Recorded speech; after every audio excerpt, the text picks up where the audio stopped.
And the third one is to raise awareness. This is the most important one.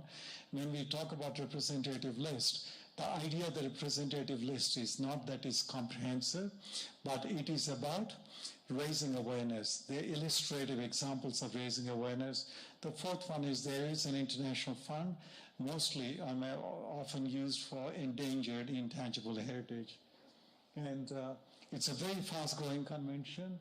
Out of 194 member states of UNESCO, 180 state parties. State parties means they've signed a legal treaty. India, of course, is one of the very first ones.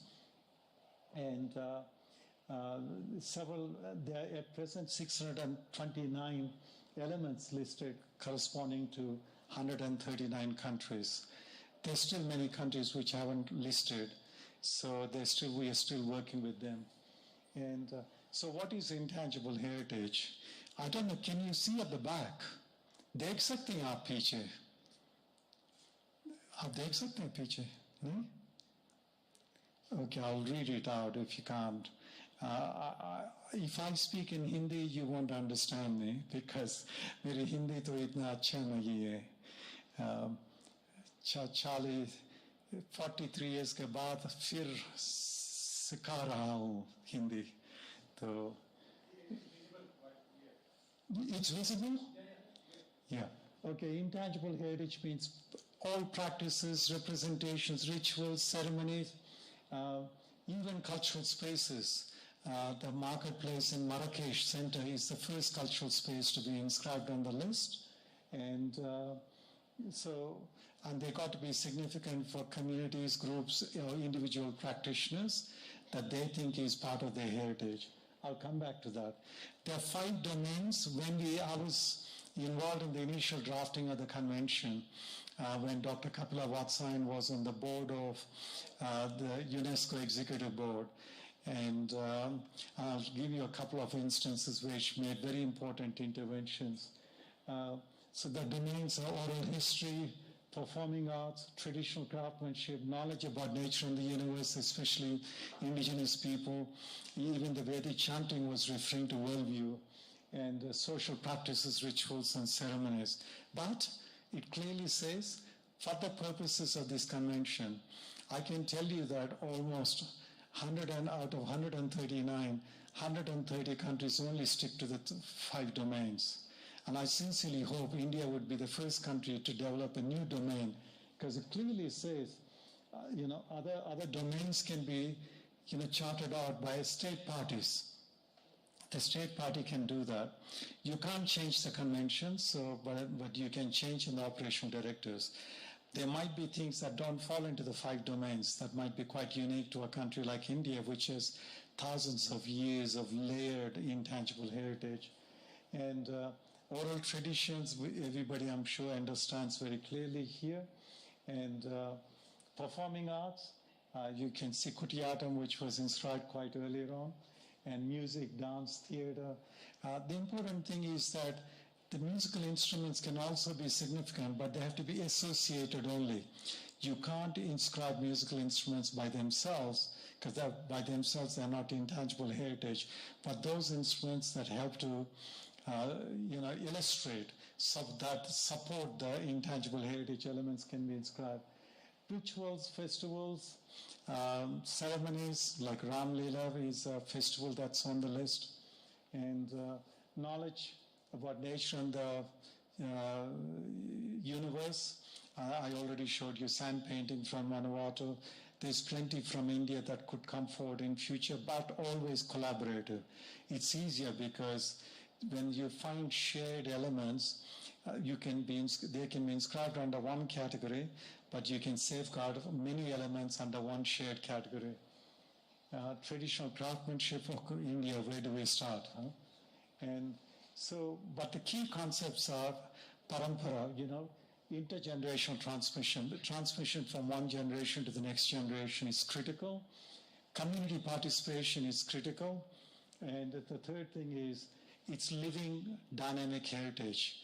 So this is where Kapilaji, when we were drafting the convention, kept on saying, she used to always call me Amresh, Amresh, how can you inventorize something that's living?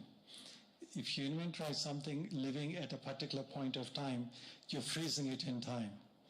So what we do is that with inventorization, we always emphasize that you have to keep on updating the inventory every 3 to 4 years, regular updating. So inventorizing, intangible heritage in a country like India, which is so dynamic and the living cultures are constantly changing, it's a huge challenge. And safeguarding, this is also because of Kapilaji, because people use for other conventions, preservation, conservation, restoration, but how can you conserve and freeze in time something that's living? How can you preserve something that's living in time? You can't pickle it up, you can't restore it, with intrusive elements. So thanks to Kapilaji, we have the term safeguarding. Safeguarding means you create an environment in which that element can be protected and continued. The bearers and transmitters are able to continue. And this here comes the big difference. When you think of World Heritage, it's universal value, but intangible heritage is value to the community, the primary stakeholder community. And so World Heritage, you always compare two sides. Intangible heritage, you can't compare two elements because it's significant to the respective community. It's got its own unique signature. And World Heritage focuses on integrity and authenticity, but the intangible heritage focuses on social context of the heritage element. And intergenerational transmission being passed on from one generation, next generation, I already mentioned, is the key principle which has to be facilitated, like Vedic chanting. I mean, not all that long ago, we had nearly 1,000 schools for Vedic chanting to learn Vedic chanting. Now there are probably less than 50 in India. But because it's on the intangible heritage list, it's getting the importance, resourcing support from governments, non-government agencies at the national and regional level. Vedic chanting is being revitalized. And because it's something that's passed on from generation to generation. So it's not focused on products, it's focused on elements that are passed on. And communities. The word community is very quickly used. Community engagement is very quickly used in India. Especially with World Heritage, everybody likes to say stakeholders, community engagement. But that's not what it is. In fact, the Intangible Heritage Convention, we call it the Democratic Convention of UNESCO, because it's the only convention out of the 6 conventions. Sorry, it's very warm here. And it's the only convention out of the 6 conventions that we have that actually puts individuals who are bearers and transmitters, communities, groups, and at the center of the convention. That means they're the most important. In fact, you want to start inventorizing, you want to identify, assess significance, inventorize, even prepare a nomination, the prior informed consent. Remember, the legal term is prior informed consent of the carriers and bearers and transmitters is critical, without which the inscription will not be considered. And so the participation of the communities and groups throughout that process that I mentioned, from initiation, identification to inscription, is extremely critical. And why communities? Very simple. They've been safeguarding their living heritage for a long time, but the convention was drafted because of the serious impacts of globalization, how to minimize the negative impacts of globalization, how to safeguard, and who best can safeguard than the people themselves. And here there's a very important thing. I showed you the World Heritage book that I produced before, where I embedded many intangible heritage elements in World Heritage sites. In many of the World Heritage sites, where the nomination dossiers are prepared, the people who prepare them, they don't speak a local language. With intangible heritage, it's very different. You cannot safeguard something. You cannot do intergenerational transmission in a language other than the original language. It has to be in the original language. Can't be in English. Can't be in any other language. So this is central. So That prior informed consent, even the explanation, facilitation, everything has to be done through people who speak the language. I already mentioned identifying, defining, developing, implementing, safeguarding plans. How do you safeguard it? All these elements. I'll skip this. And here the core thing is to protect the rights of communities who are the bearers and transmitters of the intangible heritage elements. But then issues come up. Who represents the community? And I live, since I came back to India, lived in Amaravati, old Amaravati, and new Amaravati I have nothing to do. Old Amaravati, the Satavahana capital. And before moving to Ahmedabad, and every issue that came up, we made sure that we had a Ratsa Bandar Adda under the banyan tree, so everybody can participate. We didn't want, under the Prasad and Hruday schemes under which you got funding, we didn't want any one person to say, I represent the community. So very often I had to mediate, between people who had equal claim and that we could work collaboratively. So here also, that collaboration of community groups is a challenge, and you have to know the local language to deal with it. And there are three lists. One is a representative list, on which most of the Indian elements are on the representative list, 14 on the representative list. And representative list is illustrative list. Then there's another list. There are 10 elements on it right now. Those elements that are considered endangered. So for this, there's funding. In fact, sometimes there's not enough applications for the funds. We have, the convention has quite a few $1 million, but there are times that, there are not enough applications, proper applications, But the application has to come through state party. So it has to come through a national process. Otherwise, somebody could say, oh, my heritage is endangered, I need money for this and that. The state party would do the due diligence, in preparing the dossier. And the third one is, okay, what is the best practice? So even though we have representative list, we also started off with a best practice list so that those could be used in training, capacity building, but also people could study them to understand how to go about, safeguarding intangible heritage, preparing a dossier, and you name it. And urgent safeguarding I already mentioned. So let's skip all of this. Okay, intangible heritage across national boundaries. This is really important. It's a priority for the committee that anybody who puts up between 2, 3, 4 countries together a nomination dossier, they tend to be considered very favorably by the committee, because unlike living heritage where you can say, tangible heritage where you can say this belongs to India, this belongs to Bangladesh or Sri Lanka, whatever. With living heritage, it's very difficult to do that. Like Jamdani, for instance, is both from India, from West Bengal, India, Bihar, but also from Bangladesh. Living heritage has no borders. These borders are modern, very often colonial and post-colonial, administratively delineated. So when you think of intangible heritage like Nauruz, it's on the Indian list, Nauruz, but also in Turkish list, so many countries.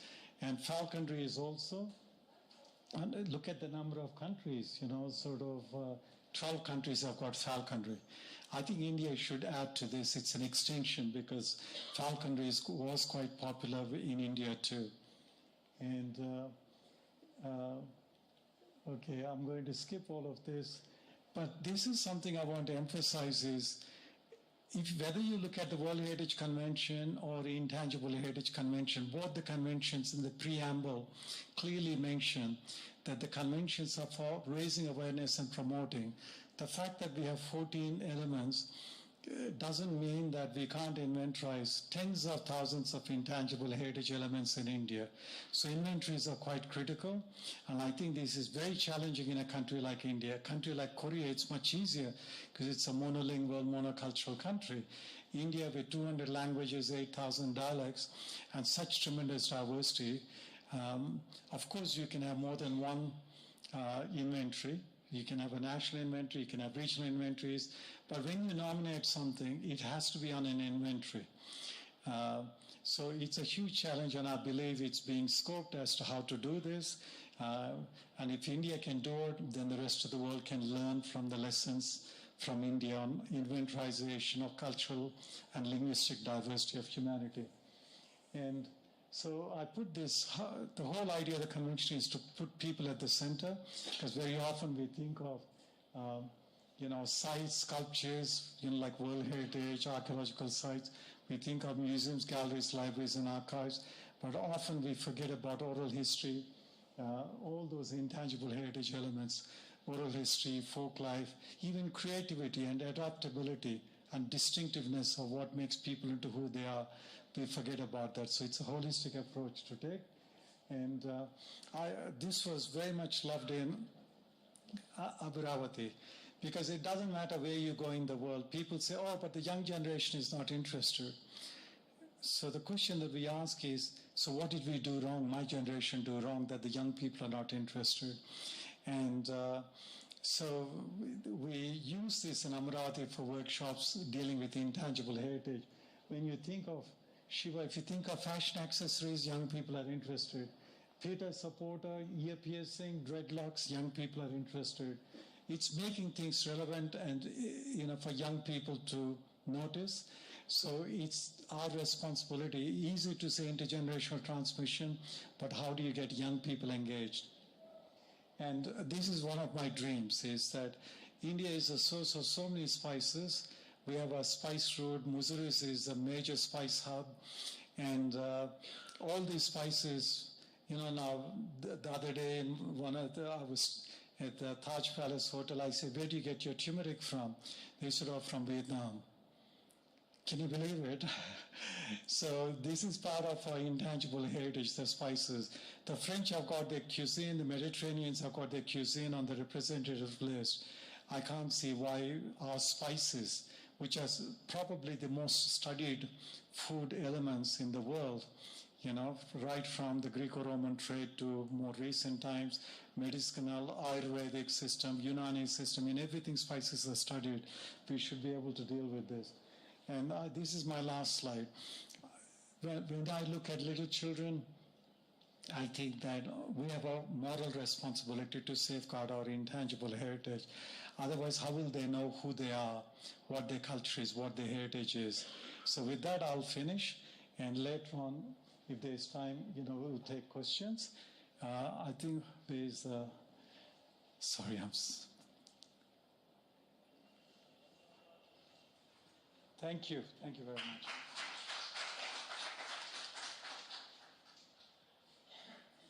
Look at me.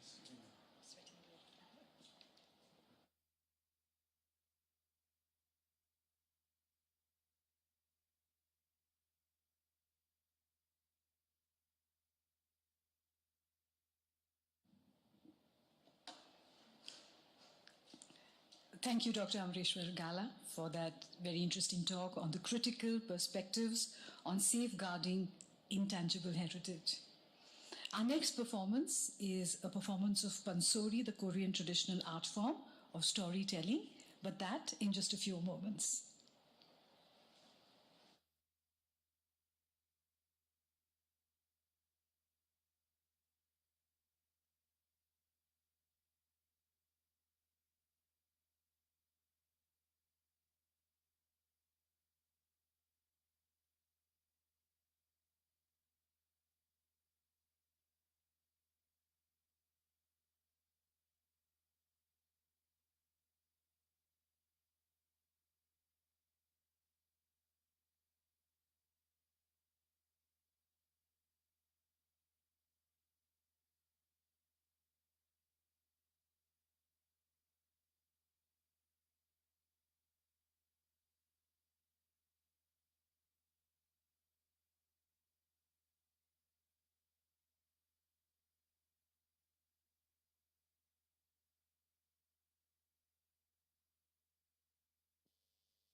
ये presentation start करने से पहले just a small request, आप लोग please अपने phones silent mode पर डाल दीजिए, हमारी रिकॉर्डिंग में प्रॉब्लम्स आती हैं and of course the artist gets disturbed.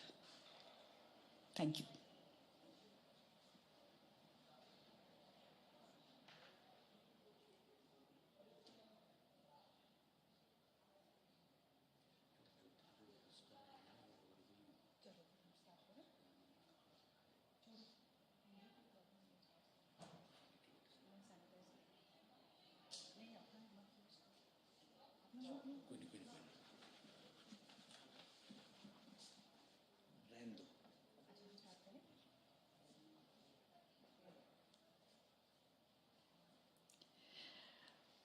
On behalf of Sangeet Natak Academy, India's National Academy for Music, Dance and Drama, and the nodal agency for intangible cultural heritage, a very warm welcome to Kaleidoscope, a celebration of India's intangible cultural heritage.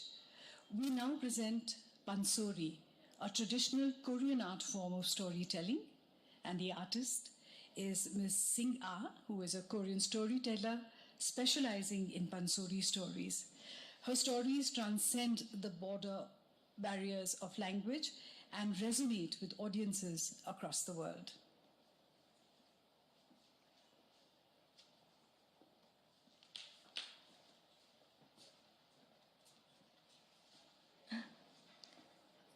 Good afternoon, ladies and gentlemen. I'm so honored to be here to share Korean intangible heritage, Pansori, and the art of storytelling.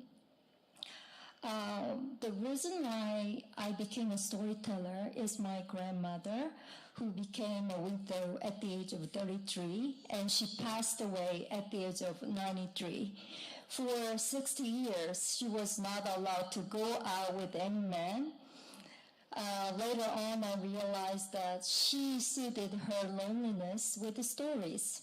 That when I was born, I was a baby who cried a lot.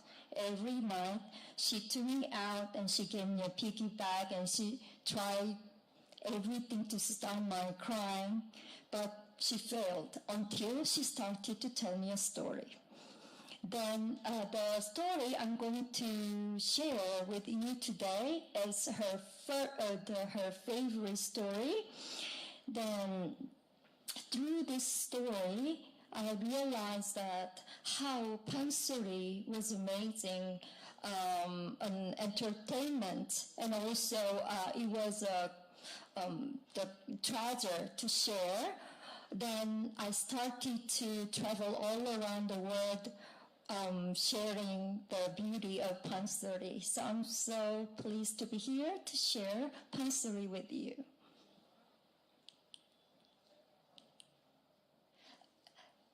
The Pansori, when you see the Wikipedia, it is a Korean genre of musical storytelling.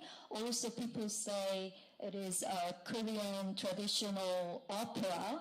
So it is also related to music and story. Then also this is UNESCO's masterpiece of the oral intangible heritage of humanity. It was registered in 2003.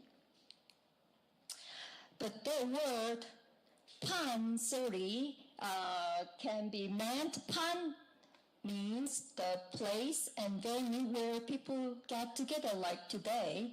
That means venue, and sori means sound. But this is very interesting. The sound can be the sound of nature, like thunder and the water, and sometimes it can be the wind, and then also it is a song. So Pansori singers can produce a lot of sound. Pansori was like the main entertainment in the 18th century among the commoners, and then later on became famous entertainment among noblemen in the 19th century. But in the 17th century, it was the shamanistic rituals. So this is how people enjoyed Pansori. In the middle, Pan, the venue, in the venue, the performer, two performers, Pansori singer and a drummer, and the audiences were surrounded by the performers. They enjoyed the storytelling and the music. Okay, these are the numbers. It's not lottery numbers. Then 12, 5, 3, 2. So 12 is originally, Pansori has 12 stories. Nowadays, we only have 5 stories survived. So Pansori singers can only sing 5 stories. But the other stories, okay, it's just, we can go back. Can you go back, please? Oh, the numbers. Yeah. Thank you.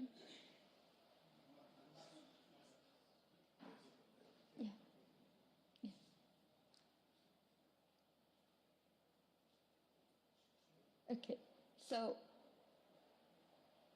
Pansori has been handed down from mouth to mouth.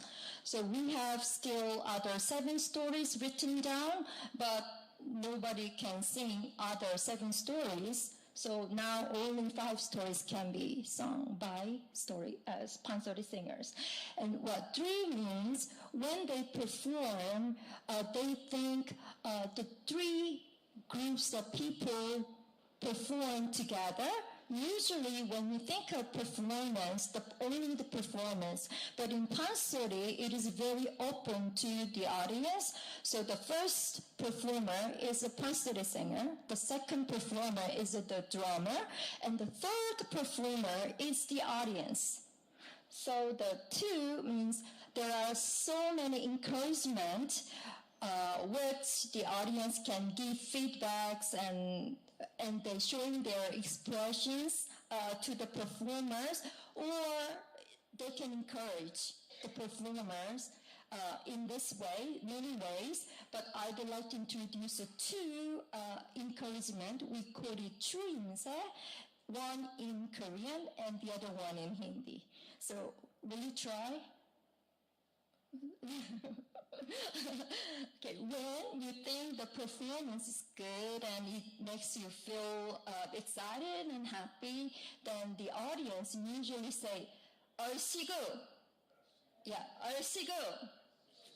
And 좋다. 좋다 means good. But I heard that in Hindi, acha it can be meant 좋다, so I will say acha, then you will say 좋다. Are you ready? Okay. I'm the only one Korean, but I will speak Hindi so loudly. So now how many Indians are there? I will, yeah. Okay. Acha! The Korean win now. Acha! Okay, 좋다. So when I'm going to play Pansori, then you will hear the drummer or the audience gives the encouragement. 좋다, 얼씨구. So audience is the most important part of the performance. So this is the way the performers and the audience interact with each other. So usually Pansori, when the singer finishes one story, it takes 5 up to 9 hours. So how can they endure 5 hours up to 9 hours? There's only one way to enjoy the story together, to perform story together. Okay. So the pansori has been handed down from mouth to mouth. So there are so many schools. So even one story has a lot of versions. So each school has different tunes, different story plots. So this is how pansori teacher teaches pansori to her student. Okay, can you play the...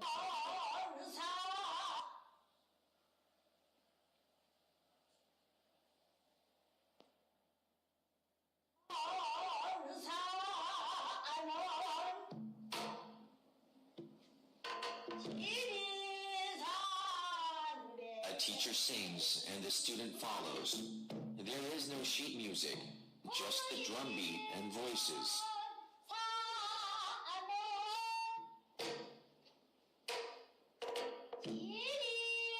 Pansori has been carried down through 3 centuries with the philosophy that it will be passed on orally and taught with the heart.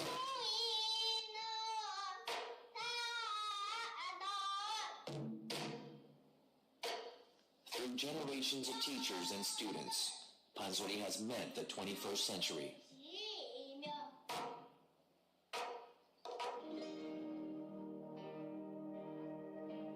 The world of Pansori has evolved with time to include more sounds and expression.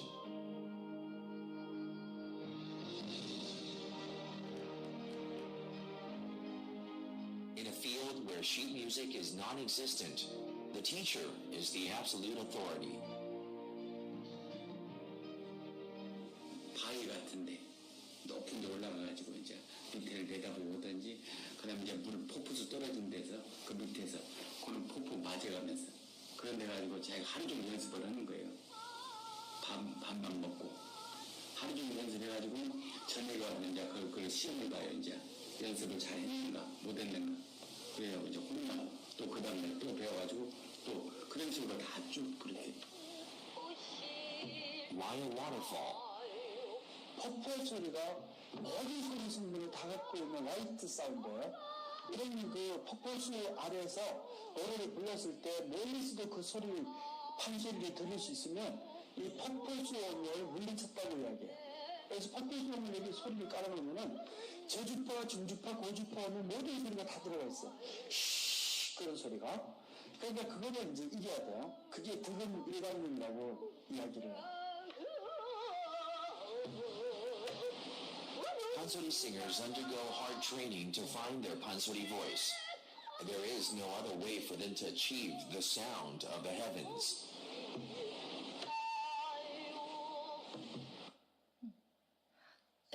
Usually pansori singers, they have to be trained more than 20 years to become a professional pansori singer. So, for example, when they start at the age of 5, then when they reach 25 years old, they can be called as a professional pansori singer. So there are 5 stories survive. So each story takes at least 5 years to master one story. If they want to master 5 stories once from a teacher, different teacher, it takes at least 25 years for them to master 5 stories. then I met master storytellers who are in 60s and 70s, and what they confessed was that now I realized that what pansori is. So they said it takes more than 40 or 50 years to appreciate what pansori is. Then this is how, this is the old one. Can I pass this? Okay. As a storyteller, I studied on the secrets of how pansori stories captivated audiences for hours and hours in the 18th century Korea. I found that maybe 3 secrets from my opinion, and voice, and 3 components, story itself. Usually voice, you just saw the video I played, and the doctor explained about how pansori singers got their voice. They trained their voice by the waterfall. It took a lot of practices. And even for themselves, they didn't eat that much, and they just focused on gaining their own voice.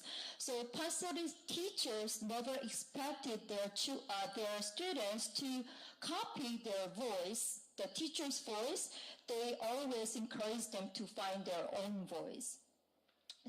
Then after they had been trained by the waterfall and many practices, they got very deep voice. And then the pitch, it is quite interesting how the audience cannot be bored by listening to a story for 5 hours up to 9 hours.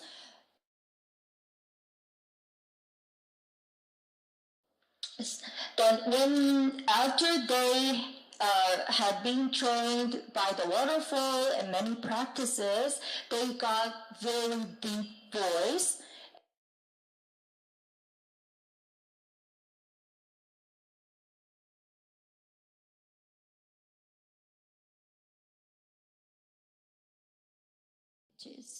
But the man, if male practices the pansori, they can, I got confused. The women can get lower pitches, and the man can get high pitches. So that's why it is called embellished expressions, and they make the sound like this. So it gives more expressions in the tune. And 3 components, we call it 3 skills, also techniques. And one pansori singer have to learn 3 skills. The first one, sori, is a song. They have to learn how to sing. And aniri is narration. So they have to put the narration in among songs. And palim is dance, so they have to dance with a fan. So they mix the 3 skills at the same time when they present story. And as a storyteller, I think the story itself, in pansori, is so descriptive and dramatic and poetic, and the characters in the story are so human and interesting. So I will explain about dramatic part, poetic part, after showing the video. I'm going to introduce the most romantic pansori stories to you. This is the beginning of the story. This is called Chunhyanga. Chunhyang is the name of the girl in the story. She was known as Matchless Beauty.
둘러나니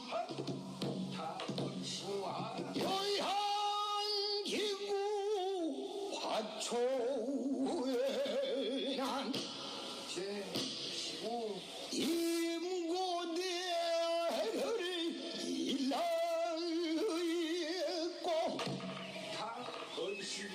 자기야 달후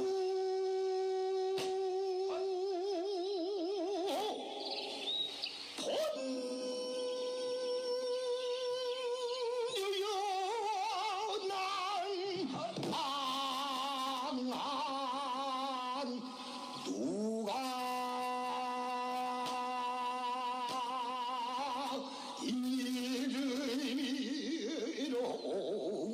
이름이로구나 광활로도 조커니와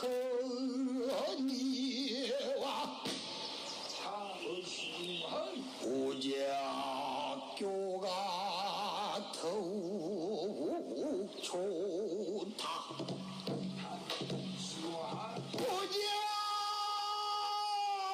오제학교가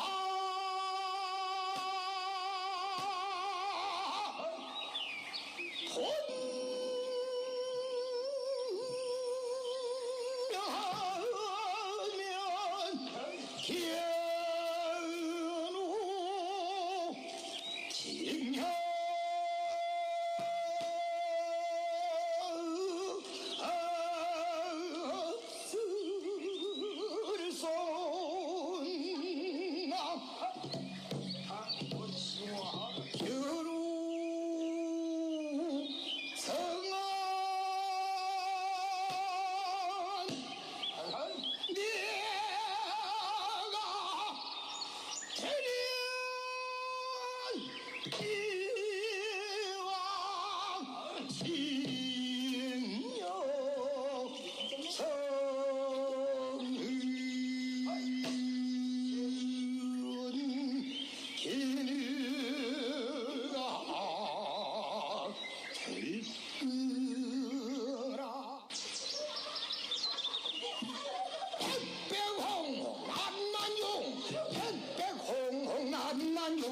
어떠한 미행에 나온다 해도 갖고 달도가 또 너여뿐 미행에 나온다 저와 같은 계기바위와 함께 그네를 뛰량으로 국민수벌당도하여 장장 재성근 넷줄 섬섬 옥수를 번뜩 들어 양근 넷줄을 갈라지고 한 번을 툭 구르니 밤이 번뜩 높았고 또 한 번 툭 구르니 비가 점점 멀었다 그때도 올라가면 소황모를 만나볼 듯 그때도 내려보면 요지황모를 만나볼 듯 사람은 사람이나 분명한 소녀다 어찌 보면 훨씬 멀고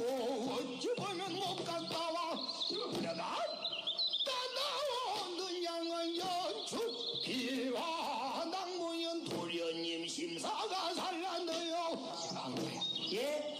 예? 예, 대련님. 예. 저길 봐라. 어디 말씀더라? 응? 아니 막 부채발로 보아라. 아, 저것이사 아까 지나오시면서 본 씨름판 아니어라. 야 이놈아 똑똑히 좀 보아라. 저기 농림 속에서 그네 타는 계집아이가 안 보여? 양가때 교수가 그네 타러 나왔나 보고만이라. 이제 그만 들어가십시오. 안가때 교수가 이런 데 나와 그네 탈 리가 있겠느냐? 내 이놈 너는 이곳에서 태어나고 자라고 놀아.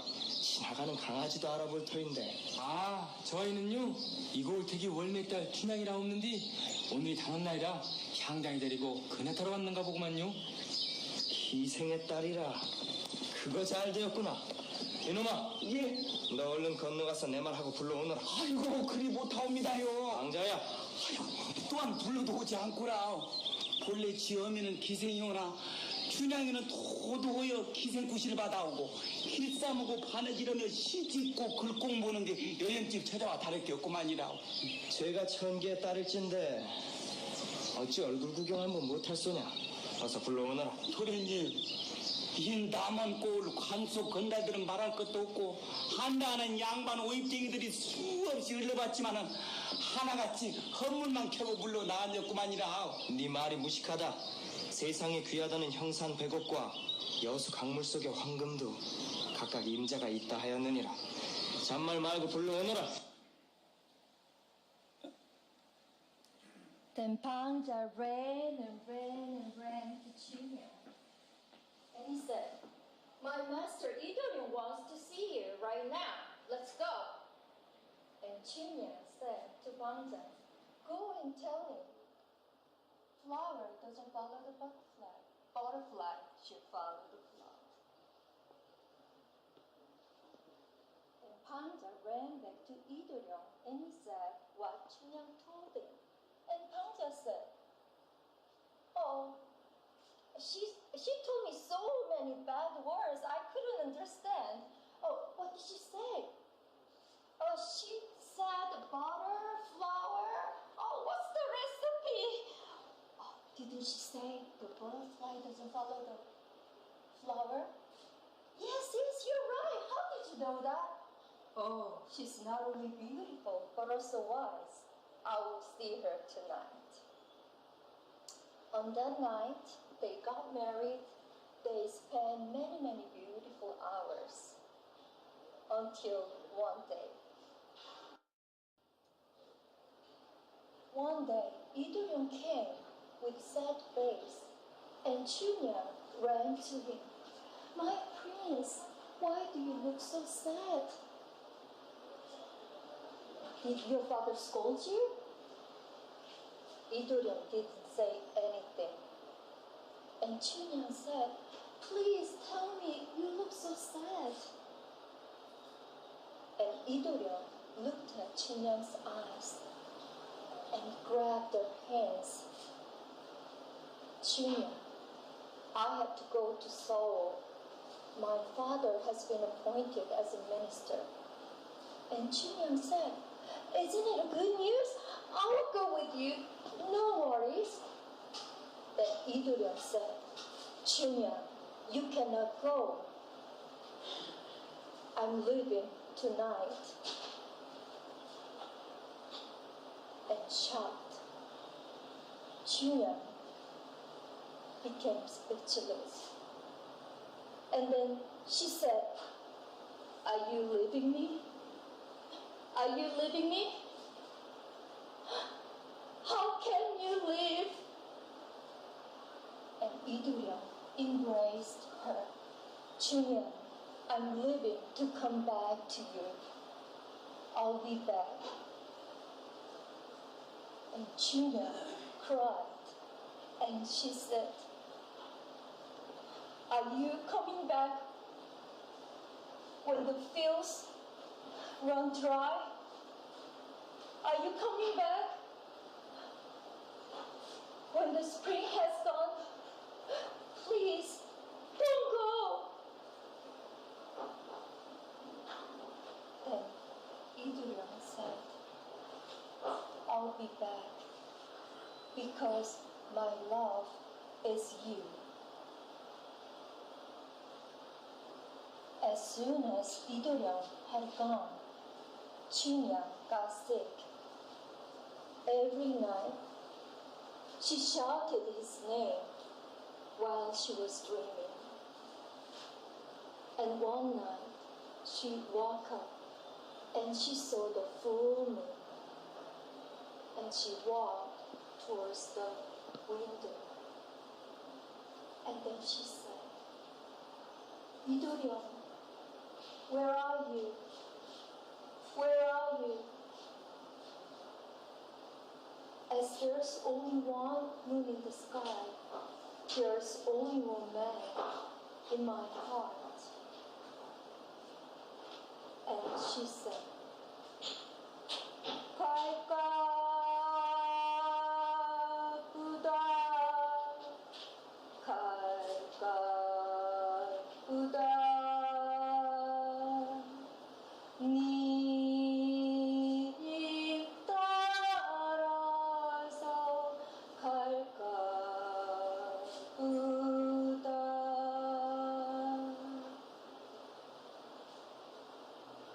Then China waited and waited and waited. She never gave up her true love. Then finally, he came back. And then they went to Seoul together. And they lived happily ever after. I told you 5-hour long story in 5 minutes. I hope next year I can come back with Pansori singer and tell this story for 2 hours. Thank you.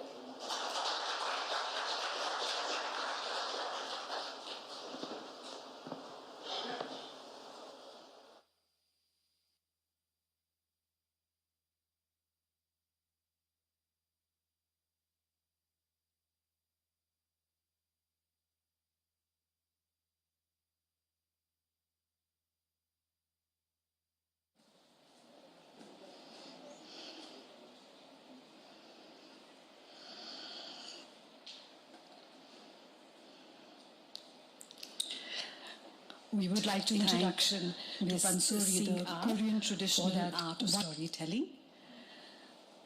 We take a short break for the next setup, and we'll start the next program in just a short while.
As a part of our festival Kaleidoscope, a celebration of the intangible cultural heritage of India, we now present excerpts from the documentary film Divine Itinerary, which is a documentary on digitizing the art activities during Durga Puja in Kolkata. This is a presentation of Lalit Kala Academy. As India's National Academy of Art, Lalit Kala Academy, ever since its inception, has been pioneering the many paths of Indian contemporary art.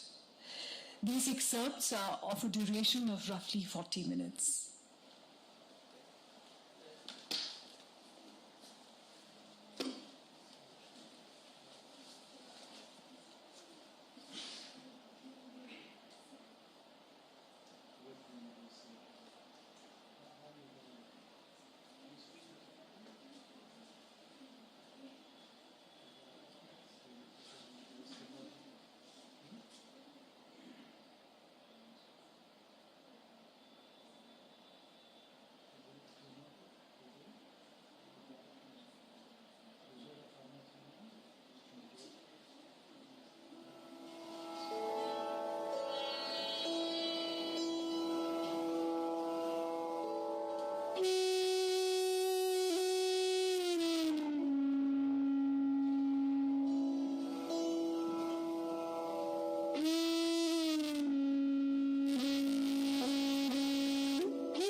The most exhilarating social phenomenon in Bengal, is continuing through almost over 3 centuries.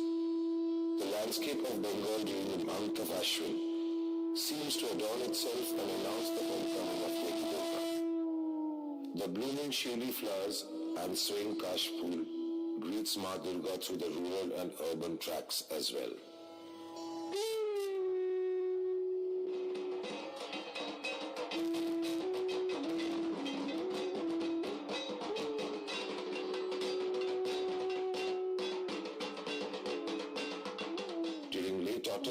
Every year the worship of Ma Durga takes place for 4 days, at the end of which she is immersed in the holy waters of River Ganga.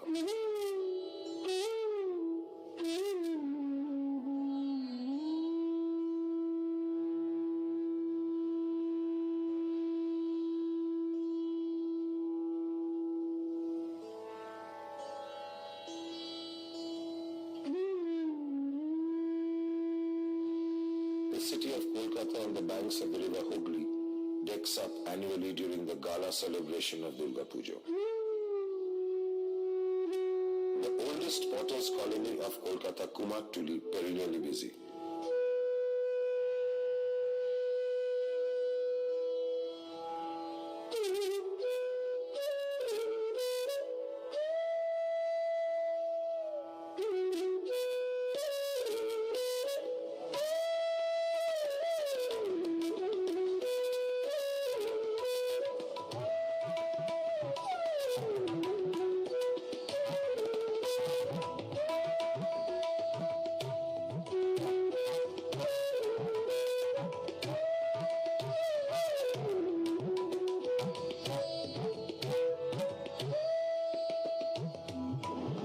Chitpur Road in the northern slums of Kolkata pulsates with activities.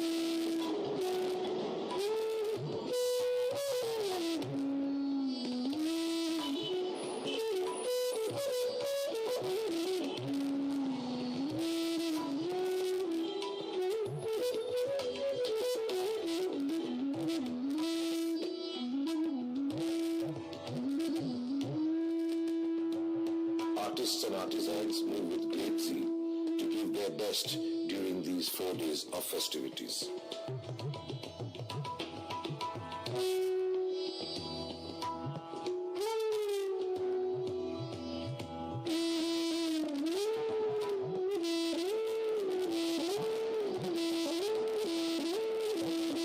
In an effort to get a glimpse of the kaleidoscope look of the city that she puts on during Durga Puja and to witness its transition from a pure mundane one to a spectacular one, we start our journey in the month of May 2014.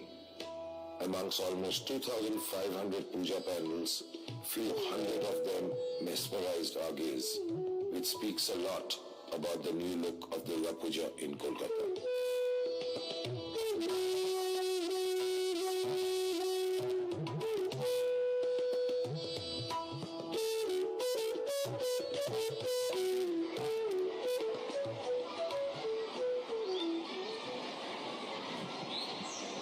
The specific city spaces changes themselves drastically in course of 4 to 5 months prior to Durga Puja.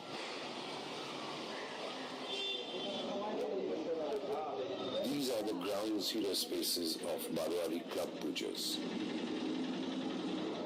The areas include playgrounds, lanes, by-lanes, roadside areas, unused lands, and the likes.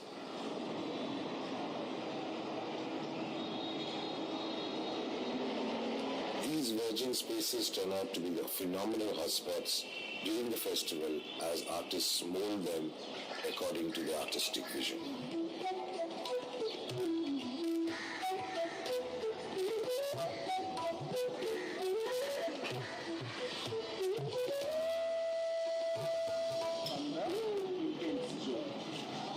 And then I'll make some. Partha Dasgupta, a versatile artist practicing visual art, is seen busy with one of his Durga Puja projects at Vivekananda Park Athletic Club. He is implicitly explaining his method of working to Tracy Lee Stump, the brilliant 3D street painter and Guinness World Record holder who joined Partha Dasgupta in this particular project, Tilottama.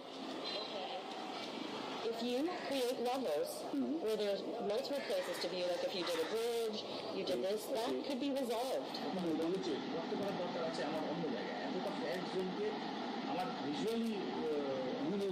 Art practitioners Diptish Ghosh Dostidar, Shantanu Mitra also accompanied him in his project Tilottama.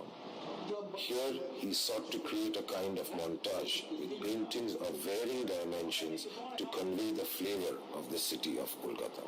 It's graphic plan drawingটা হচ্ছে কারণ এইটা না এই স্কেলটাকে maintain করাটা খুব important কারণ এটা ultimately যারা কাজ করে যেসব ফেব্রিকেটররা যেসব মিস্ত্রিরা তাদের সাথে ইন্টারঅ্যাক্ট করার পক্ষে খুব আইডিয়াল এই মাপটা দেখা পরের স্টেপটা যেরকম মকআপ তৈরি হয়ে যায় আর এর মধ্যবর্তী পর্যায়ে কি হয় এই যে মেকিংটা এটা না লিপিবদ্ধকরণ হতে থাকে এই যে কনস্ট্রাক্টেড ল্যান্ডস্কেপ কলকাতা নিয়ে কাজ করবো তার পাঁচ লাইনটা কি হবে যেরকম একদিন রাতে আমি স্বপ্ন দেখি মানে সেইটারই সূত্রগুলো লেখা আছে হাওড়া আরবি চলে মস্ত সবিছে হ্যারিসন রোড চলে তার পিছিয়ে পিছিয়ে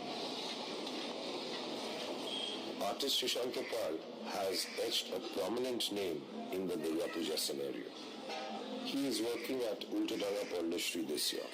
আমি যখন এদের সঙ্গে গলিতে প্রথম এসেছিলাম তা আমার এই গলিটা সামাল আমাকে একটু অন্যরকমভাবে আকৃষ্ট করেছিল দুটো জিনিস আমি লক্ষ্য করেছিলাম যে প্রচণ্ড কনজেশন এখানে একটা দোকান তার পাশে একটা বাড়ি টিনের একটা বাড়ি টালির একটা বাড়ি প্লাস্টার চটা একটা বাড়িতে ইট বার হয়ে রয়েছে প্রচুর লোক যাতায়াত করছে বাচ্চারা খেলছে তার মধ্যে আমার মনে হয়েছিল যেন এখানে একটা বিপরীত কিছু আমি এখানে করব যেটা আমাদের দুর্গার যে প্রাণ যে পাওয়ার সেটা তৈরি হয়েছিল কিন্তু যে স্বর্গের শান্তির উদ্দেশ্যে কারণ শাশ্বত শান্তি আমার এই কনসেপ্টটা এখানে না এবার 300 ফুট বই আমি ধরলাম কোনো জায়গায় 10 ফুট কোনো জায়গায় 9 ফুট কোনো জায়গায় 8 ফুট এরকম একটা বলি তা আমার এখানে চ্যালেঞ্জ হচ্ছে 3000 স্কোয়ার ফুট রাস্তাটার মধ্যে কীভাবে আমরা 30,000 স্কোয়ার ফুটের প্যান্ডেল করি মানে ইনস্টলেশন করি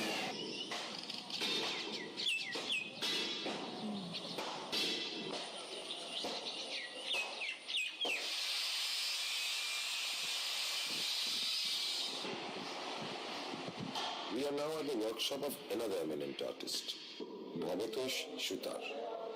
Here we can see that the making of the armature of the Durga idol is progressing at a fast pace for Nagtala Udayan Shanga Club. প্রত্যেক বছর নতুন নতুন মাধ্যমে দুর্গা প্রতিমা বানানোর একটা রেওয়াজ নাগতলা তৈরি করে ফেলেছে মানে আমি বানাচ্ছি প্রায় 5 বছর ধরে আলাদা আলাদা মাধ্যমে কোনো বছর কাঠ পেতল কোনো বছর পাথর এবছর অবশ্য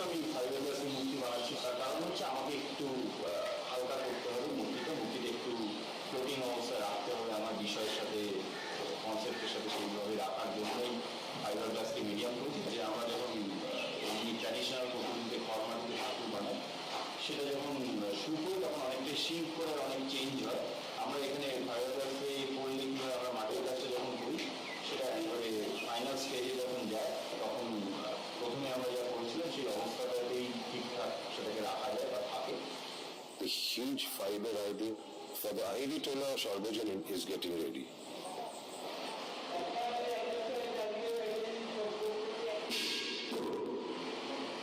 How did mainstream artists get involved in the Durga Puja of Bengal?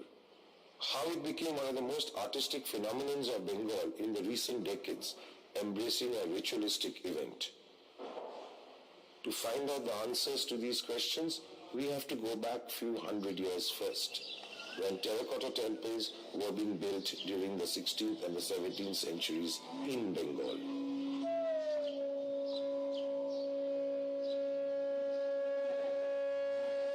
They show images of Mahishasur Mardini Durga, which are the earliest examples of Durga idol in Bengal's sculptural tradition. It is said that Raja Kaushanarayan of Tahirpur started Durga Puja in Bengal during the early 17th century. Later, Durga Puja became equivalent to the display of wealth, naches, jalsa and grand parties.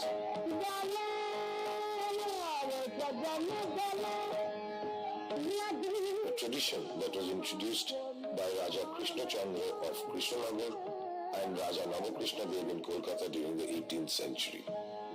The Jomidars of Bengal and the elite Bengalis later continued the tradition of Durga Puja with great ostentation during the 19th century.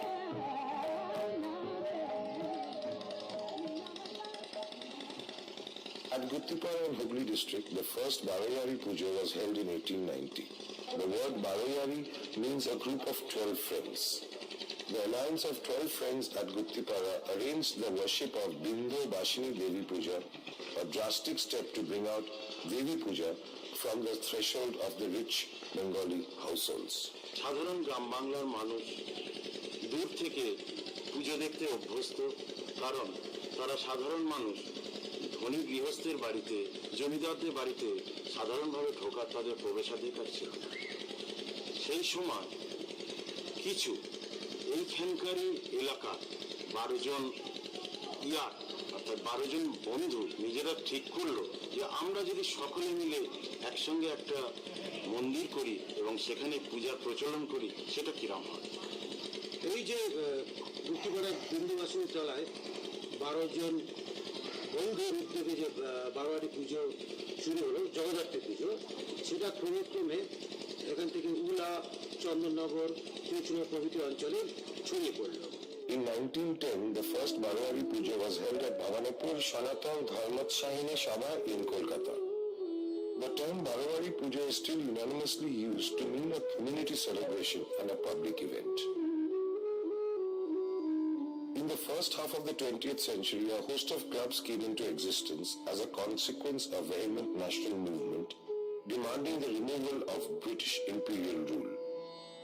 The clubs like Bagbajar Sarvajanin, Shimla Bam Shomiti, Vivekananda Sporting Club, College Square Club, Muhammad Ali Park, Fire Brigade, Baliganj Cultural Association, Teishir Poldi Club and many other came into existence.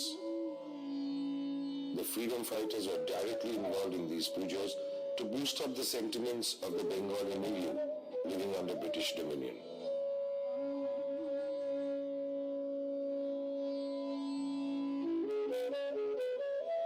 In 1924, a Potua from Potua household in Nadia district moved to Europe to study fine arts, and on his return, he became the phenomenal G-Paul or Gopeshwar Paul in Kolkata. In the first half of the 20th century, it was in Kumartuli where the concept of a new kind of puja germinated. The genius of Gopeshwar Pal took a revolutionary step to isolate the idols of Durga and her siblings, Lakshmi, Saraswati, Kartik and Ganesh. Unlike the traditional custom where the idols were placed in a single chali or backdrop against which the idols reside,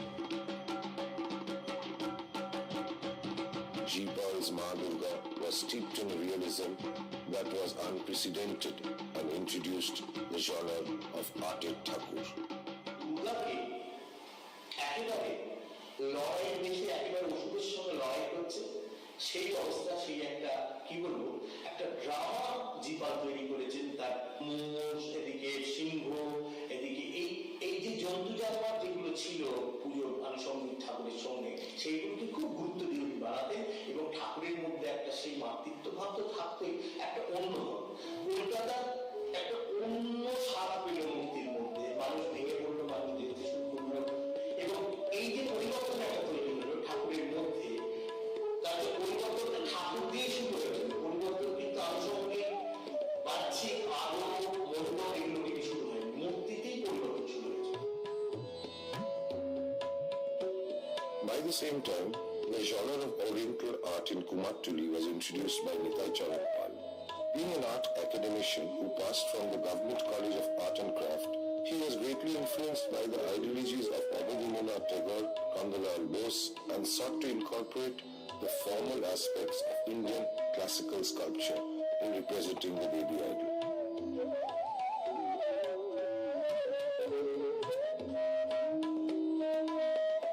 Later artists like Jagadish Pal, Moni Pal, Manmata Pal, Jyotindra Pal, and so on excelled in creating Durga idols both in realistic and Oriental style.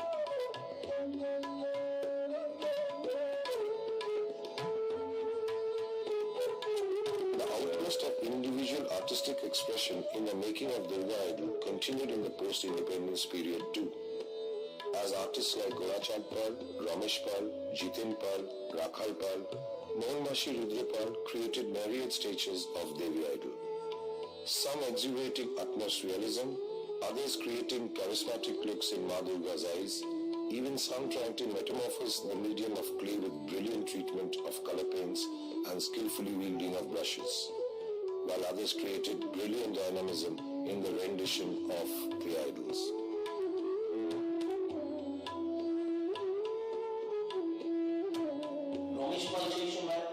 Traditional শিল্পীদের মধ্যে উনি একজন government university pass করা ভাস্কর, যেহেতু উনি পাল ছিলেন সেহেতু সেই সময় একটা শিল্পীর পক্ষে সর্বক্ষণ বেঁচে থাকা কাজ করে খুব শক্ত ছিল, সেহেতু উনি এইটাকে জীবিকার একটা পদ্ধতি হিসেবে নিলেন। উনি কিছু কিছু নতুন ধরনের ঠাকুর তৈরি করলেন, তার মধ্যে বিশেষ উল্লেখযোগ্য কলকাতা দমকলের পুজো। সব থেকে বড় কথা হচ্ছে যে এই পুজোগুলোতে এগুলো প্রতিষ্ঠা পেয়েছে, এই পুজোগুলোতে কেউ প্রতিবাদ করে আমরা যে মূর্তি ছিল তার বাইরে কেন।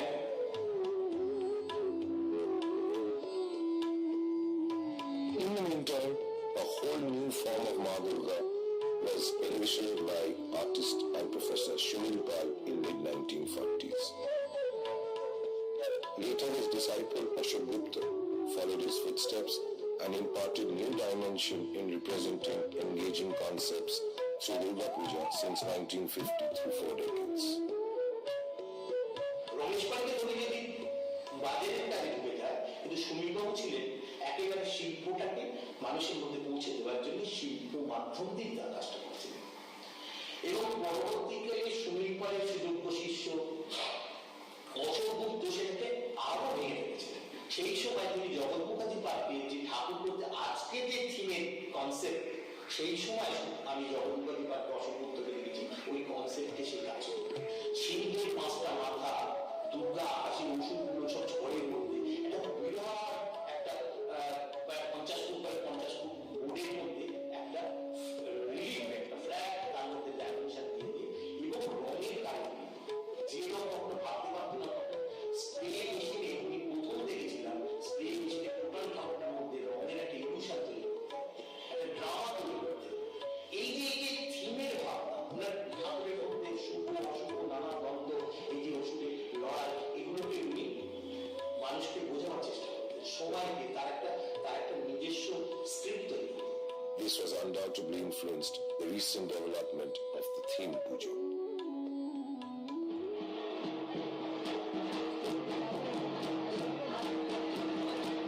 Artisans from Mednipur district in the meantime started creating mesmerizing pandals and replicas of widely popular monuments in Kolkata Durga Puja, a trend that is continuing till date.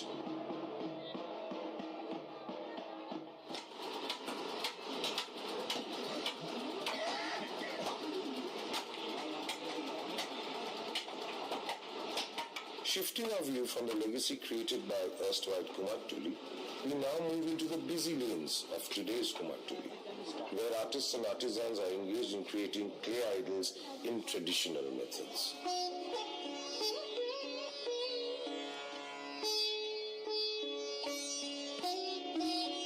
primary armatures of the clay idols are prepared with a bunch of straw being entwined on the basic wooden structure or katamo.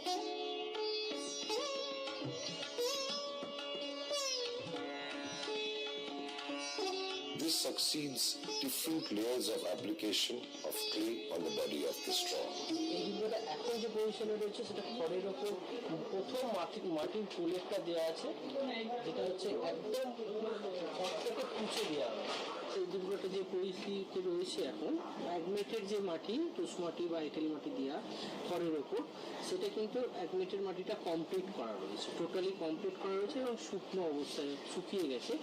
যেহেতু অসুরের মুখটা এখানে complete দেখা যাচ্ছে, অসুরের মুখটা হচ্ছে main point, তারপরে তার মাপ অনুযায়ী বডির পেশি বা ওভারঅল স্ট্রাকচারটা দেওয়া হয়।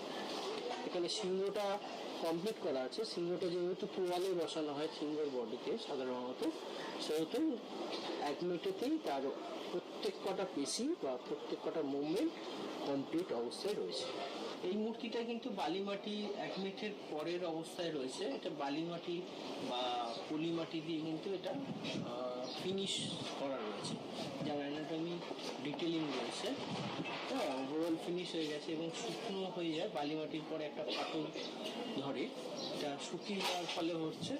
এরপরে এই ফাটলগুলোকে মেরে এর উপরে আবার ন্যাকড়া ছেঁড়া সুতির কাপড়, পাতলা সুতির কাপড় ওভারঅল একটা মুড়ে ফেলা, পুরো মাটিটা একটা বাউন্ডিং এর মধ্যে binder.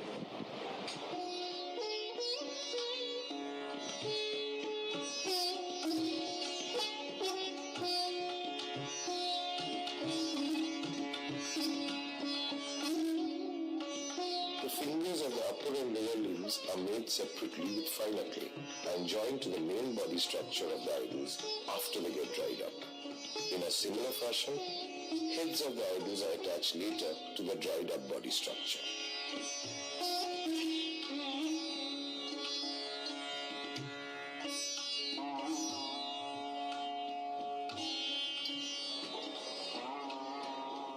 Kumartuli artist making traditional Durga idol is busy too, working for Bonedi Bari Pujo during this time.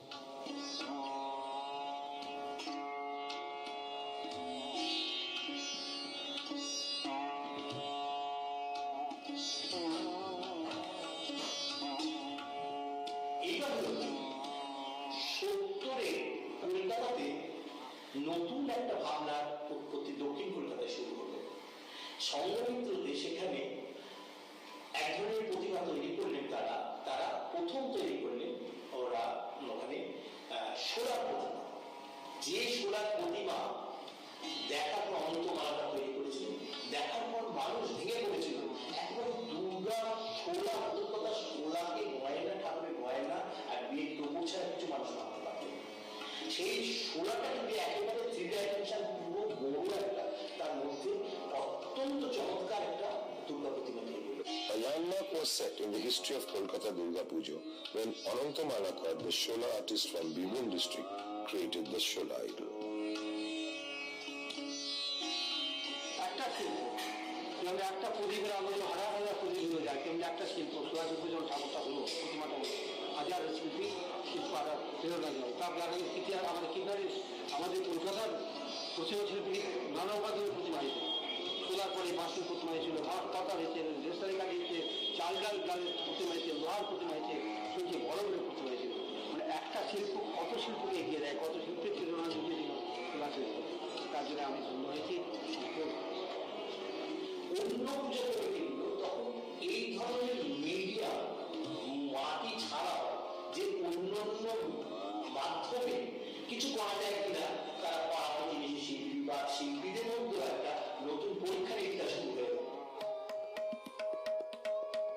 Kolkata saw a rush of myriad mediums like pins, buttons, nails, chalks, and a host of such materials which were incorporated in the making of Durga idols and pendants. A kind of boredom filled the mind of the spectators who craved for a way out from the devastating look of Durga Puja which prevailed the decades of the 70s and mid-80s. এমন একটা পর্যায়ে নিয়ে গেল কলকাতা শহরের পুজোকে প্রায় 10 বছর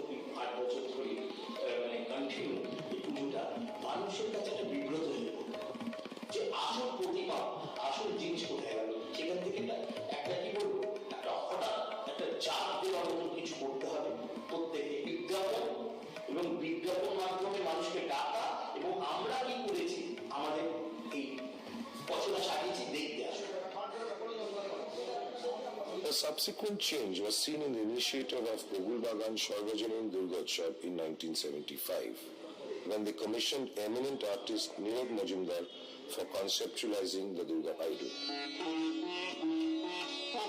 This was a completely new gesture in the Kolkata Puja scenario, as mainstream artists like Meera Mukherjee, Shani Lahiri, Bikash Bhattacharjee, and many celebrity artists got involved in their initiative.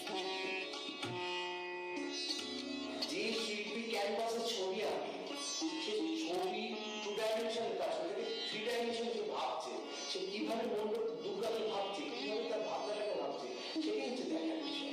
এটাই আমাদের সব থেকে বেশি প্রাপ্য ছিল বড় বড় শিল্পীদের কাছ থেকে, সেটা ওরা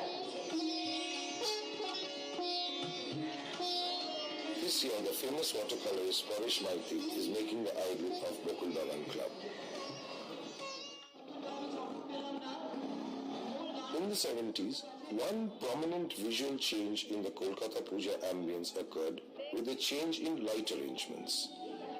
Mere household light fittings like bulb and tube were replaced by the Chandanagar automatic lighting. দুর্গাপূজায় টিউব লাইট বা ফ্ল্যাট বাল্বের জায়গায় টুলির ব্যবহারটা আরম্ভ হয় চন্দননগরের জন্য। এটা ওই 70-80 দশকের মধ্যে শ্রীধর দাস বলে চন্দননগরের যিনি মূল ব্যক্তি আর কি, যার নামে আমরা পাই ঘুরে ফিরি। অটোমেটিক যে লাইট, সেটা চন্দননগরের অটোমেটিক লাইট বলে খুব পরিচিত। কোনো একটা প্যানেল, তাতে কোনো ছবি থাকবে বা তার কোনো মুভিং অংশ থাকবে, আলোয় কোনো ছবি ফুটে উঠবে বা পরপর প্যানেল দিয়ে কোনো ঘটনা দেখানো হবে।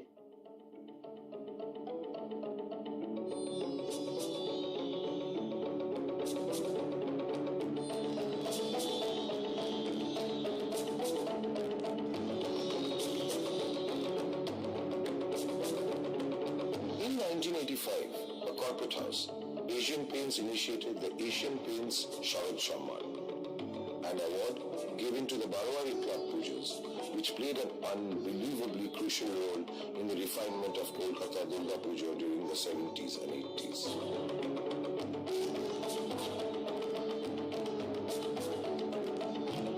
মার্কেটিং এর একটা অস্ত্র হিসেবে ওরা এই অ্যাওয়ার্ডটা চালু করে। ব্র্যান্ড মার্কেটিং ভালোভাবে হবে, লোকে ব্র্যান্ডের নামটা জানতে পারবে। তাদের এশিয়ান পেন্টস সারা সম্মান হিসেবে অ্যাওয়ার্ড দেওয়াটা চালু করে।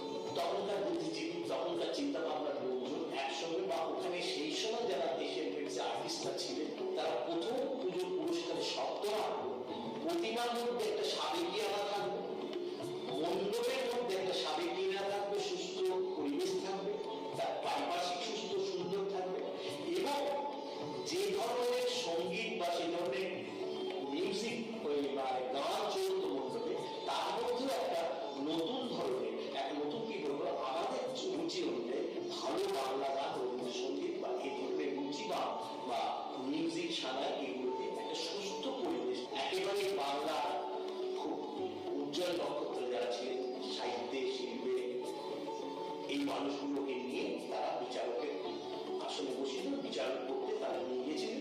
কবি সুভাষ মুখোপাধ্যায় জড়িয়েছিলেন এই ক্যাম্পেইনটার সাথে। উনি শুদ্ধ সূচি সুস্থ রুচি বলে একটা ক্যাচ লাইনের সঙ্গে জুড়ে দিয়েছিলেন, এবং এইটা তখন লোকের মুখে মুখে চালু করেছিল। শুদ্ধ সূচি সুস্থ রুচি মানে পুজোটা মধ্যে একটা সূচিতা থাকবে এবং সেই সঙ্গে একটা আঙ্গিকের মধ্যে একটা রুচি প্রকাশ পাবে, এবং সেই রুচিটা বাঙালি রুচি হওয়াটাই বাঞ্ছনীয়।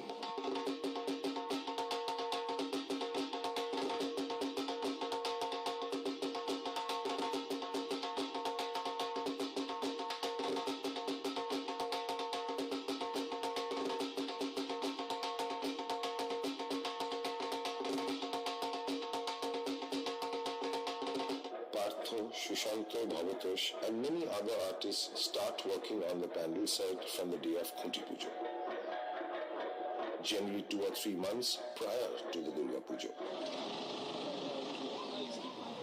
On this day, worship of the ceremonial Kuti or bamboo commences, and artists start working on the specific pandal sites and clarify every detail of the construction of the pandal and its associated aspects to the co-artists. Inspired by the genius of Ashok Gupta, Alok Sen too approached the concept of idol making quite differently in the 80s and 90s.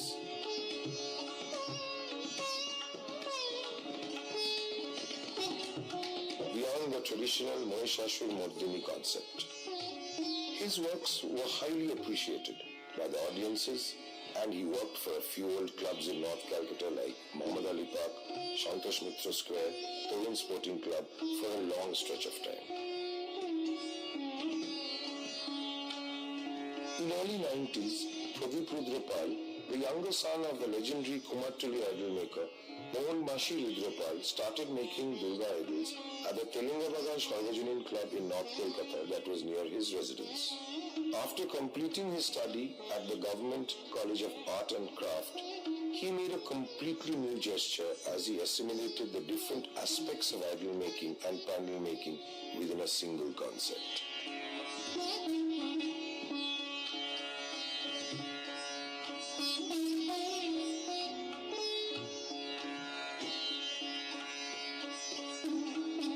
In 1994, he used the wall paintings from various districts of West Bengal as he tried to display the rich tradition of the land of Bengal. That puja bagged the Asian Paints Sharad Samman Award that year. Followed by this milestone work, a few other experimental works emerged during this time.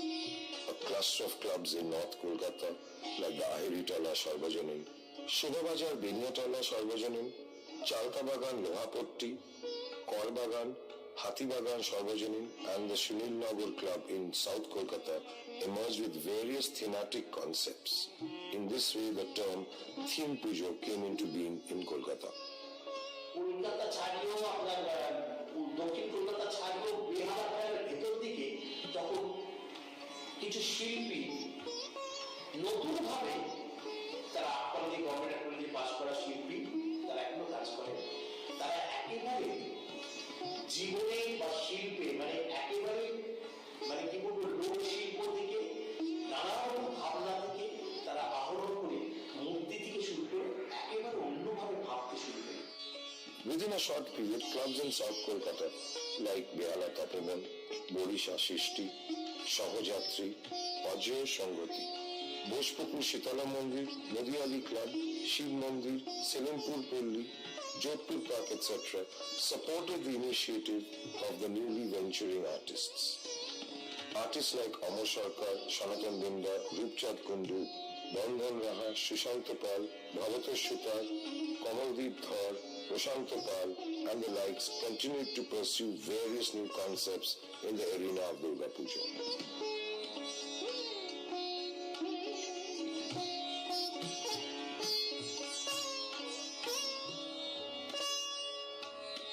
A few artists like Rana Banerjee, Deepak Ghosh, Shanjit Ghosh took the popular style of replicating monuments into a different realm of hyper-reality.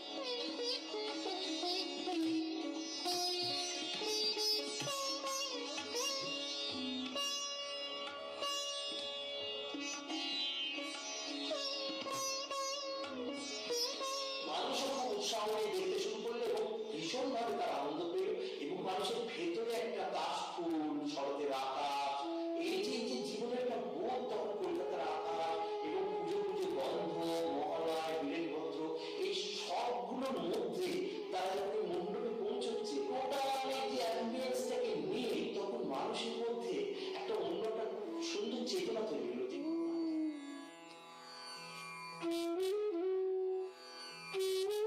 Few of them primarily moved to revive the almost forgotten folk arts of Bengal and other remotest regions of India, like that of the pot paintings of Bengal, Orissa, Madhubani, Dokra craft, Bastar craft, woodcraft, and so on.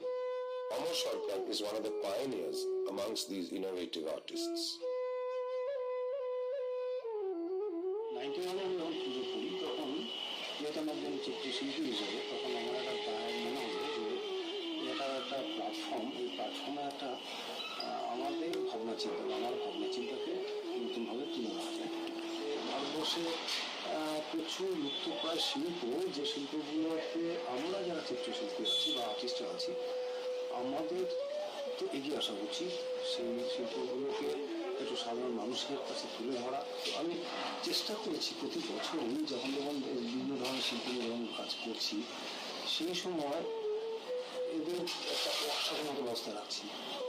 মানুষ যাতে দেখে, যারা রচনার কি হয়েছে দেখছে যে কি করে শিল্পটা গড়ে উঠছে ওখানে, এবং সেখানে তারা তৈরি করছে এবং পাশাপাশি সেখান থেকে সেল হচ্ছে, তাতে করে তারও একটা ইউটিলাইজের একটা ব্যবস্থা হলো।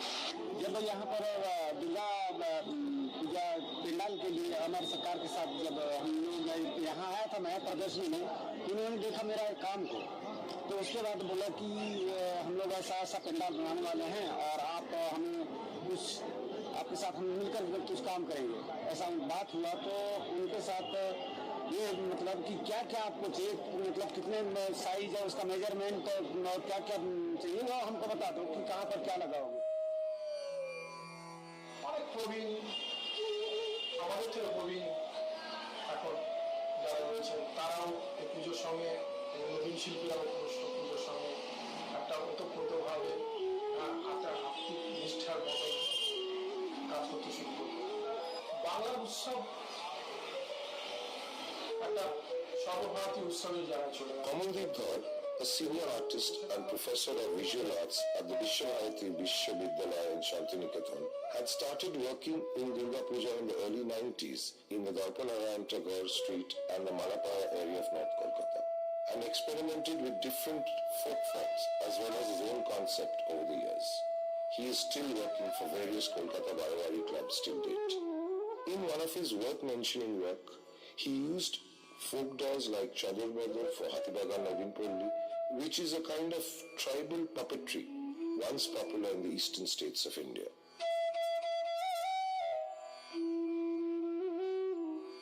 In Hatibagan area, another young art college graduate and a professional artist, Shanatan Dinda, started work during the late 90s. Shanatan was born and brought up in the Kumatuli area, and thus he adopted the techniques of idol making and started implementing his own concept in Kolkata Durga Puja.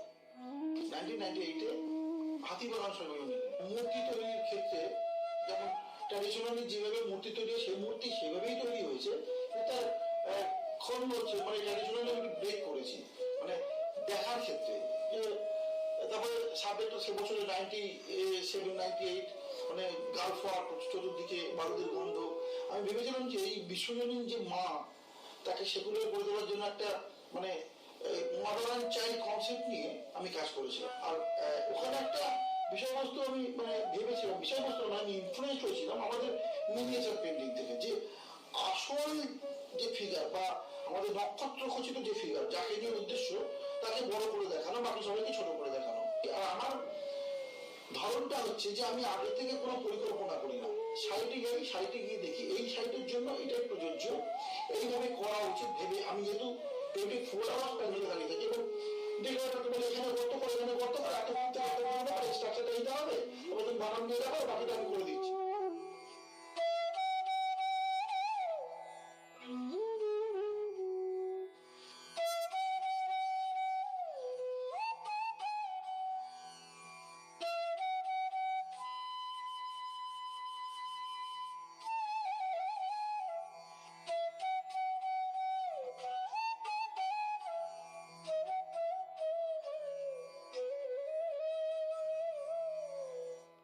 Among the young generation artists from Kumatuli lineage, Navakumar Pal, Porimal Pal, Shomen Pal and the likes, who are training from the art college, started working with Amar Sarkar, Sushant Pal and other theme artists.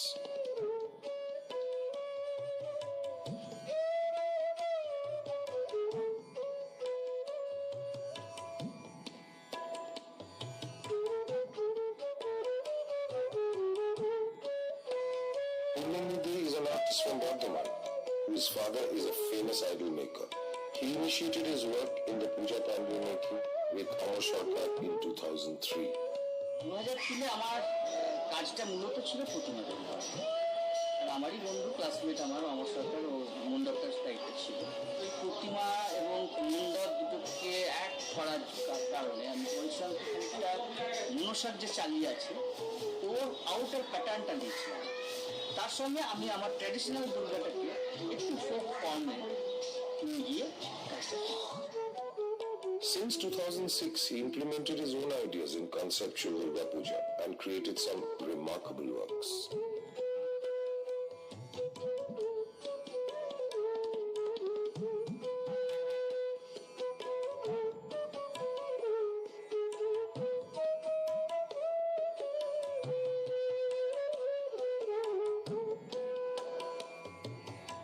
Shushanta Pal's Tetate with Durga Puja also goes back to the late 90s. 93 বা 94 এরকম সময় একটা হাতিবাগান সার্বজনীনের একটি পুজো প্যান্ডেল, পুজোটা যে অন্যরকম একটা কম হতে পারে আমার দৃষ্টিটা পুরো ঘুরিয়ে দিয়েছিল। আমরা তো বাসের স্ট্রাকচারের উপরে কাপড়ের লেয়ার, তার উপরে কাপড়ের নকশা দিয়ে পুজো ডেকোরেশন দেখে আসতাম, সেরকম দেখে আস্তে আস্তে বড় হচ্ছিলাম। হঠাৎই দেখলাম দাদা করলোকে যে বাসের স্ট্রাকচারটাকে ওপেন রেখে কাপড়টাকে পিছনে দিয়ে দিয়েছে, কাপড়ের জায়গায় মাদুর ইউজ করেছিল, যতগুলোকে মাদুর কিছু কলা পাতা এসব ইউজ করে, মানে পুজোয় ব্যবহারিক এইসব সামগ্রীগুলো ইউজ করে একটা পুজোর পরিবেশ তৈরি করেছিল। এবং A graduate in textile designing from the Government College of Art and Craft, he works as a costume designer and a set designer for commercial films. He received the National Award in 2003 for the costume designing for the film Chokhir Bali, directed by the late Rituparna Ghosh. Every year Shushanta Pal is making engaging artistic statements while implementing Durga Puja.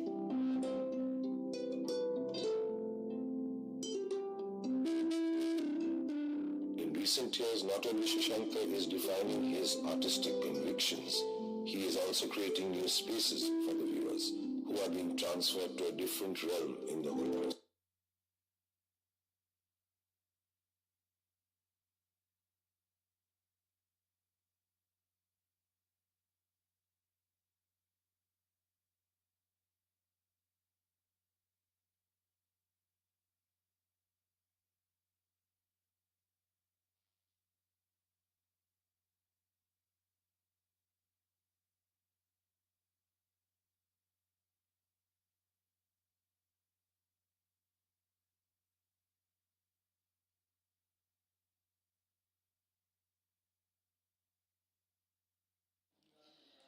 We just saw excerpts from the documentary Divine Itinerary on digitizing the art activities during Durga Puja in Kolkata. We will now take a break. After the break will be a presentation of workshops of traditional craftsmanship from 2 p.m. in the central lawns. Today we will learn about the carver art of Rajasthan.